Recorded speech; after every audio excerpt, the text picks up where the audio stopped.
Hi everyone, দেশি queen পঞ্চুর আরেকটি নতুন ভিডিওতে সবাইকে অনেক অনেক ওয়েলকাম, অনেক অনেক ভালোবাসা। তো আজকের ভিডিওটি বলতে পারো মোস্ট রিকোয়েস্টেড ভিডিও। বিশেষত আমি যে অ্যানিমেল স্ক্যানিংয়ে যে ভিডিওটি শেয়ার করেছি সেখানে কিন্তু অনেকেই অনেক ভালোবাসা দিয়েছো, সঙ্গে কিন্তু অনেক রকম কমেন্টও করেছো। তার মধ্যে একটা কমেন্ট যেটা কিন্তু যে অ্যানিমেল স্ক্যানিংয়ে যে BDGFXY এই শব্দটি থেকে কি আসলে সন্তানটি ছেলে সন্তান না মেয়ে সন্তান জানা যায়? কিভাবে বুঝতে পারবো এই অ্যানিমেল স্ক্যানিং থেকে গর্ভের সন্তানটি কি হতে চলেছে? তো তার জন্য থাকবে একটি ছোট্ট টিপস, যেটা কিন্তু ভিডিওর শেষে থাকবে। তার জন্য কিন্তু পুরো ভিডিওটি মন দিয়ে দেখতে হবে এবং টিপসটি অবশ্যই ফলো করো, তোমাদের অনেক হেল্পফুল হবে, যেটা কিন্তু আমি আমার পার্সোনাল এক্সপিরিয়েন্স অনুযায়ী তোমাদের সাথে শেয়ার করবো। তো চলো ভিডিওটি শুরু করা যাক। আশা করি ভিডিওটি কিন্তু প্রচুর পরিমাণে ইন্টারেস্টিং হতে চলেছে। তো অবশ্যই ভিডিওটি প্রথম থেকে শেষ পর্যন্ত দেখো এবং ভিডিওটি যদি ভালো লেগে থাকে তাহলে কিন্তু অবশ্যই একটা লাইক করে দিও এবং সুন্দর কমেন্ট করে দিও। বাইরে তোমাদের কমেন্ট কিন্তু আমাকে ভিডিও করতে প্রচুর পরিমাণে এনকারেজ করে। এছাড়াও আমার চ্যানেলে কিন্তু প্রেগনেন্সি রিলেটেড অনেক রকম ভিডিও শেয়ার করা আছে। তোমাদের যদি কোনো রকম কোয়ারিজ থাকে অবশ্যই ভিজিট করতে পারো। বাইরে আরও কিছু যদি জানার থাকে তাহলে কমেন্ট বক্সে জানাতে পারো। আর অবশ্যই আমার চ্যানেলকে সাবস্ক্রাইব করে পাশে থাকা নোটিফিকেশন বেল আইকনটি অল প্রেস করে দাও। চলো ভিডিও শুরু করা যাক। গর্ভধারণ বা প্রেগনেন্সি হতে না হতে প্রত্যেকটা মেয়ে বা গর্ভবতী মহিলা কিন্তু মনের মধ্যে একটাই কিউরিওসিটি থাকে, আর সেটা হলো গর্ভে যে সন্তানটি আছে সেটা আসলে ছেলে সন্তান আছে না মেয়ে সন্তান আছে। প্রথমেই বলি, ছেলে সন্তান বা মেয়ে সন্তান যেই হোক না কেন সে যাতে সুস্থ সবলভাবে হোক, এটা কিন্তু সবাই চায়, কিন্তু জানার কিউরিওসিটি কিন্তু সবার থাকে। তো এই জানার জন্য কিন্তু বিভিন্ন ধরনের লক্ষণ, বিভিন্ন ধরনের রিপোর্টস এবং আমাদের যে পারিপার্শ্বিক কাকিমারা আছে, দিদিরা আছে, তাদের কাছে কিন্তু একটা জানার চেষ্টা করে। তো তার মধ্যে যে আল্ট্রাসাউন্ড রিপোর্ট করা হয় বা অ্যানিমেল স্ক্যানিং যে 5 মাসে করা হয়, যেটা কিন্তু তোমাদের বলেছি আমি অ্যানিমেল স্ক্যানিং ভিডিওতে, যারা যারা এখনো দেখোনি অবশ্যই কিন্তু আমি লিঙ্ক ডেসক্রিপশনে দিয়ে দিচ্ছি এবং আমার চ্যানেলে দেওয়াই আছে ভিডিওটি, অবশ্যই তোমরা গিয়ে দেখে নাও, প্রচুর পরিমাণে হেল্পফুল হবে। বাদে এই অ্যানিমেল স্ক্যানিং তোমাদেরকে শর্টকাটলি ভাবে বলে দিই, এটা সাধারণত 20তম সপ্তাহে করা হয়, কারণ এই সময় বেবিদের জেন্ডার তৈরি হয়ে যায় এবং বেবিদের অর্গান আছে, যত সব হাত আছে, পা আছে, চোখ আছে, নাক আছে, সমস্ত কিন্তু ঠোঁট এগুলো তৈরি হয়ে যায়। জাস্ট গ্রোথ হতে আস্তে আস্তে সময় লাগে।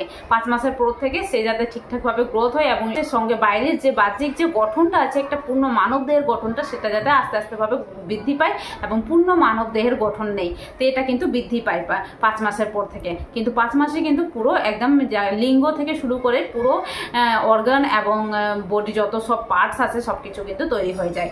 এটা কিন্তু অ্যানিমেল স্ক্যানিংয়ে পুরো ধরা পড়ে। এবং অ্যানিমেল স্ক্যানিং এই 5 মাসের মধ্যে করতে বলা হয়, 5 থেকে 6 মাসের মধ্যেই করতে বলা হয়, কারণ এই সময় তো বেবিরা খুব কম নড়াচড়া করে, তখন কিন্তু খুব স্থিরভাবে। এবং অ্যানিমেল স্ক্যানটি সাধারণত 1 ঘন্টা বা 1.5 ঘন্টা ধরে বা 45 মিনিট ধরে কিন্তু শান্ত মেজাজে করা হয় এবং এর মাধ্যমে কিন্তু বেবির যত সব অর্গান ঠিকঠাকভাবে হয়েছে কিনা, যেমনি হার্ট, লাং, লিভার, আঙুল, হাতের আঙুল, চোখ, নাক, ঠোঁট, কান, সব কিছু কোনো অ্যাবনর্মাল আছে কিনা সব কিছু কিন্তু ডিটেলসভাবে জানা যায়। তো অবশ্যই যারা কিন্তু অ্যানিমেল স্ক্যানিং করোনি তারা কিন্তু অবশ্যই অ্যানিমেল স্ক্যানিংটা করবে, কারণ এই স্ক্যানিংয়ের মাধ্যমে কিন্তু বেবির কিন্তু পুরো ডিটেলস, মানে নর্মাল না অ্যাবনর্মাল বেবি আছে না, বেবির কোনো অর্গান কোনো ডিফেক্ট আছে, এগুলো কিন্তু ডিটেলসভাবে জানা যায়। তো এটা কিন্তু তোমাদের সাথে শেয়ার করেছি এবং শর্টকাটলিভাবে তোমাদের জানিয়ে দিলাম। তারপরেই বলি যে এই অ্যানিমেল স্ক্যানিংয়ে কিন্তু বিশেষ কিছু টার্ম লেখা থাকে এবং এই অ্যানিমেল স্ক্যানিং থেকে কি আদৌ জানা যায় যে গর্ভের সন্তানটি ছেলে সন্তান বা মেয়ের সন্তান কিভাবে বুঝবে? এর কিন্তু একটা স্পেশাল টেস্ট দিব, এটা ভিডিওর শেষে থাকবে। তার আগে বলে দিই যে অ্যানিমেল স্ক্যানিংয়ে কিন্তু বিশেষ কিছু টার্ম থাকে, যেটা হলো BDGF এবং স্বাভাবিকভাবে XY। তো এই টার্মগুলো দেখে কিন্তু অনেকে অনুমান করে যে আসলে গর্ভ সন্তানটি ছেলে সন্তান বা মেয়ে সন্তান। তো এইগুলো থেকে কি বোঝা যায়? সাধারণত তার আগে বলে দিই যে বেবি লিঙ্গ নির্ধারণ বিষয়টি সাধারণত অন্য দেশের ক্ষেত্রে, যে আমাদের যে ফরেন কান্ট্রিগুলো আছে সেখানে কিন্তু এলাও থাকলেও, মানে সেখানে কিন্তু অতি সহজে গর্ভবতী মা কিন্তু তার গর্ভের সন্তানটি কিন্তু আল্ট্রাসাউন্ড বা যে কোনো অ্যানিমেল স্ক্যানিংয়ের মাধ্যমে জানতে পারেন। বিশেষত এটা 6 থেকে 7 মাসের মধ্যে তারা জেনে নিতে পারেন। কিন্তু এই নিয়মটি সাধারণত ইন্ডিয়াতে বা আরও কয়েকটি দেশ আছে যেগুলোতে কিন্তু অ্যালাউ নেই। কারণ এর একটাই কারণ হলো, সেটা হলো যে অনেকেই আগে কি করতেন, এই আল্ট্রাসাউন্ড বা অ্যানোমালি স্ক্যানিং এগুলোর মাধ্যমে জেন্ডার প্রেডিক্ট করে জেন্ডার জেনে নিয়ে তারা কিন্তু যদি বেবি গার্ল থাকতো তাদেরকে কিন্তু ভ্রূণ হত্যা করে দিতেন। এই ভ্রূণ হত্যাটিকে আটকানোর জন্য বিশেষত এই নিয়মটি করা হয়েছে। এই নিয়মটির জন্য কিন্তু বিশেষত ইন্ডিয়াতে কিন্তু জানা যায় না, তবে বিশেষ কিছু টার্ম আছে যেগুলো দিয়ে কিন্তু অনেকেই জেনে নিতে পারে, বা যে বিশেষ কিছু টিপস আছে যেগুলো দিয়ে কিন্তু জেনে নিতে পারবে। তো এই টিপসটা কিন্তু আমি শেষে শেয়ার করবো বলেছি, কিন্তু তার আগে বলি যে অ্যানোমালি স্ক্যানিংয়ে যে টার্মগুলো থাকে সেটা কি আদৌ কিভাবে বুঝবে আসলে এই গর্ভের সন্তানটি ছেলে সন্তান বা মেয়ে সন্তান আছে বা হতে চলেছে। তো সাধারণত এই আমাদের যে অ্যানোমালি স্ক্যানিংয়ের যে স্ক্যানিংটা থাকে, স্ক্যানিং রিপোর্টটা থাকে, সাধারণত এই রিপোর্টে কিছু না থাকলেও এই স্ক্যানিং থেকে অনেকে জানার চেষ্টা করে যে এই স্ক্যানিংয়ে কিছু লেখা নেই তো, এই স্ক্যানিংয়ে কোনো কিছু মানে ইঙ্গিত দেওয়া নেই তো, তার জন্য কিন্তু দেখো এখানে কিন্তু দেখো অনেকেই ভাবে যে এই যে এখানে যেখান থেকে করা হয়েছে সেখানে, আর এই যে এখানে নাম লেখা থাকে, নামের পরে যে গর্ভবতী মা থাকে তার কিন্তু বয়স লেখা থাকে, তারপরে কিন্তু এফ লেখা থাকে। এই এফ দেখে কিন্তু অনেকেই ভাবে যে এটা ফিমেল হতে চলেছে বা মেল হতে চলেছে। তো তাদের ক্ষেত্রে একটাই কথা বলি যে এই ফিমেল বা এফ সাধারণত গর্ভবতী যে মা আছে তার ক্ষেত্রে কিন্তু এফটা ইঙ্গিত করা হয়, মানে তিনি যে ফিমেল তার ক্ষেত্রে তার জন্য কিন্তু লেখা হয়। তারপরে এটা কিন্তু আমি ডিটেলসভাবে তোমাদের দেখাচ্ছি, এটা কিন্তু সাইডে আমি দিয়ে দিব, তোমাদের সাথে শেয়ার করে দিব। তারপরে যেটা আছে তা এই যে মিনরে শব্দটা দেখতে পাচ্ছ, এখানে কিন্তু পুরো সব ডিটেলসভাবে যে এটা দেওয়া আছে, প্রত্যেক জায়গায় দেওয়া আছে, এগুলো দেখো।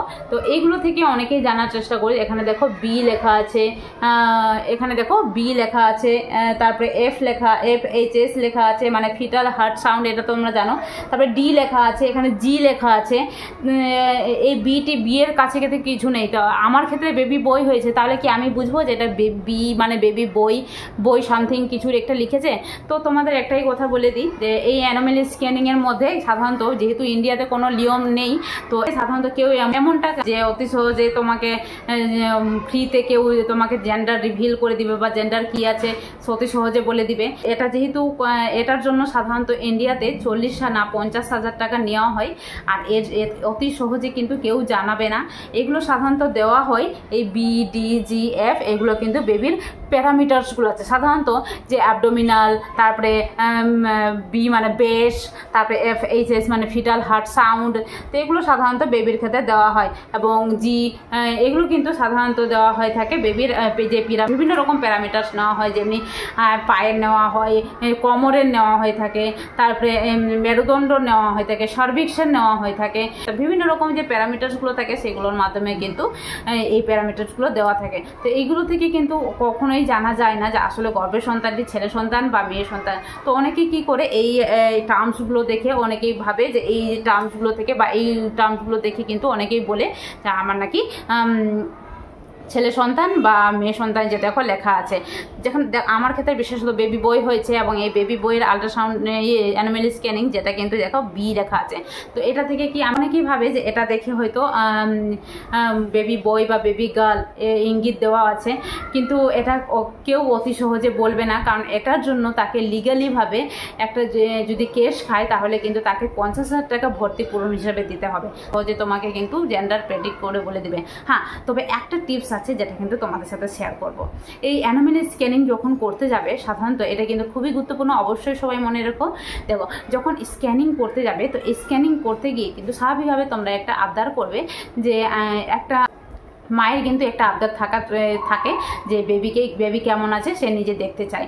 স্বাভাবিকভাবে সে যখন পরীক্ষা টরীক্ষা করে দিবে বা পরীক্ষা নিরীক্ষা করবে, সাধারণত লেগের সাইডের দিকে, যেখানে এগুলো পেট বা লেগের সাইডে যখন প্যারামিটার্সগুলো নেবে তো বা লেগের ফিঙ্গার্স এগুলো কিন্তু লেখার চেষ্টা করবে, তখন কিন্তু গর্ভবতী মা আছে বা আপনি যে আছে যিনি আছেন তিনি কিন্তু মানে একটা মানে নিজেকে নিজের চোখের পলক পর্যন্ত নামাতে দিতে হবে না, যার মাধ্যমে কিন্তু বিশেষত আমার ক্ষেত্রে যেটা হয়েছিল আমি কিভাবে জানতে পেরেছিলাম, আমি বিশেষত বলেছিলাম আমার পার্সোনাল এক্সপিরিয়েন্স অনুযায়ী বলি যে আমি কিভাবে জানতে পেরেছিলাম।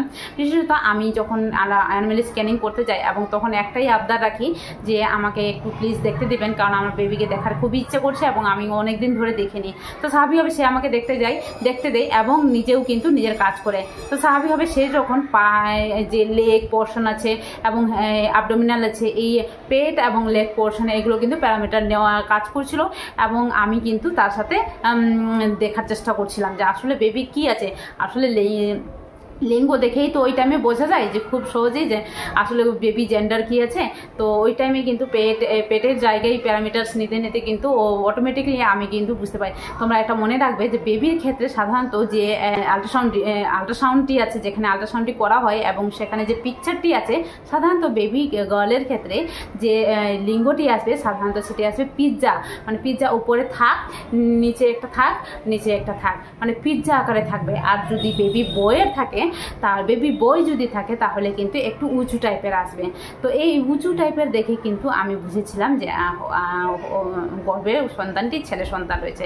এটার কিন্তু স্পেশাল টিপস, অবশ্যই দেখার চেষ্টা করবে এবং চোখের পলক যাতে না নামে এবং এই সময় কিন্তু খুবই লক্ষ্য করে দেখতে হবে।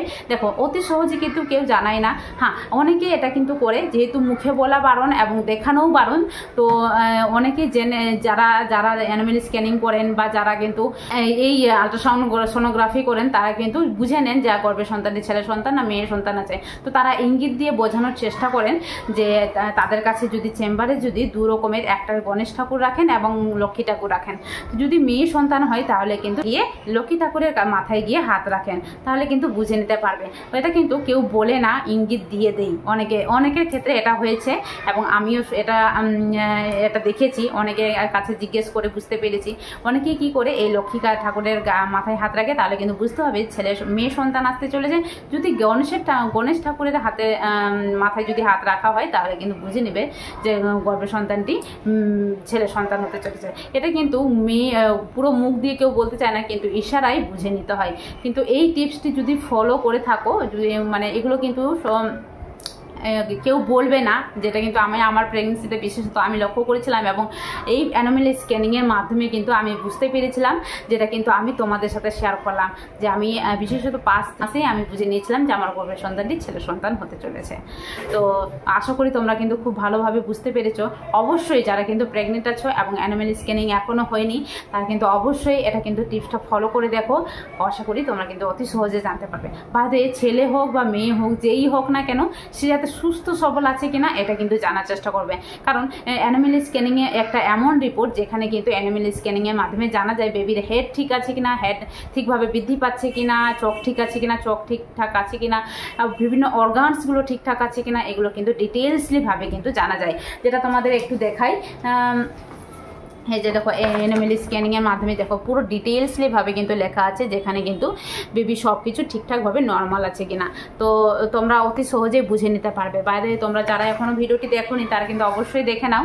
আরও যদি অ্যানোমালি স্ক্যানিংয়ের ব্যাপারে বা প্রেগনেন্সি রিলেটেড অনেক রকম কোনো কিছু কোয়ারিজ থাকে তাহলে অবশ্যই কমেন্ট বক্সে জানাতে পারো। আমি নিজের পার্সোনাল এক্সপিরিয়েন্স অনুযায়ী শেয়ার করার চেষ্টা করবো। বাইরে আজকের জন্য টাটা, সবাই ভালো থেকো, সুস্থ থেকো। আর তোমাদের যদি ভিডিওটি ভালো লেগে থাকে তাহলে অবশ্যই একটা লাইক কমেন্ট করে আমার চ্যানেলকে সাবস্ক্রাইব করে পাশে থাকো। আর পাশে থাকা নোটিফিকেশন বেল আইকনটা অবশ্যই অল প্রেস করতে ভুলো না, কারণ নিত্য নতুন ভিডিওটা আপডেট পাওয়ার জন্য কিন্তু পাশে থাকতে হবে। তো চলো টাটা, আজকের জন্য টাটা, সবাই ভালো থেকো, সুস্থ থেকো, সাবধানে থেকো।